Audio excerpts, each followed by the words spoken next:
Kawan-kawan, saya pasti ada saat-saat dalam kehidupan profesional atau pribadi Anda apabila kesilapan kecil yang Anda lakukan terasa seperti akan merosakkan segala-galanya, membuat Anda benar-benar kecoa.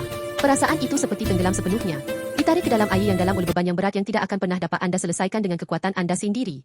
Dalam Alkitab, di 2 Raja-Raja bab 6, para pelajar sekolah Nabi sedang menebang kayu untuk membina rumah, apabila salah seorang daripada mereka menjatuhkan kapak besi pinjaman ke dalam sungai.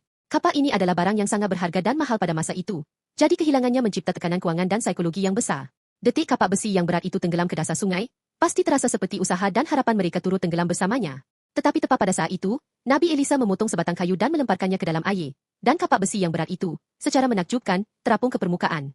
Peristiwa ini adalah mengenai rancangan sandaran segera Tuhan yang diaktifkan untuk mengangkat dengan ringan beban usaha manusia, dan kesilapan yang tidak dapat kita selesaikan dengan kekuatan kita sendiri. Malah, semua masalah dalam hidup kita adalah seperti kapak besi yang tenggelam ini. Tidak kira betapa keras kita cuba untuk hidup dengan tekun dan berbudi, secara asasnya kita membuat kesilapan, bertindak kerana ketamakan, dan melukai serta dilukai oleh orang lain. Alkitab memanggil ini berat dosa. Beban ini, seperti berat kapak besi, sangat berat sehingga, tidak kira betapa banyak kita berjuang sendiri, ia terus menenggelamkan kita ke sungai kehidupan yang dalam. Keputusasaan bahawa kita tidak akan pernah dapat timbul sendiri, dan bahawa kita pasti akan tenggelam oleh semua beban ini, skim realiti jujur keadaan manusia. Walau bagaimanapun, sama seperti Elisa melemparkan kayu untuk membuat kapak terapung, Tuhan mengutus anak tunggalnya, Yesus Kristus, ke bumi ini. Peristiwa Yesus disalibkan adalah tindakan dia memikul semua beban berat kita, kesilapan masa lalu, dan berat dosa yang tidak dapat diselesaikan, sekaligus.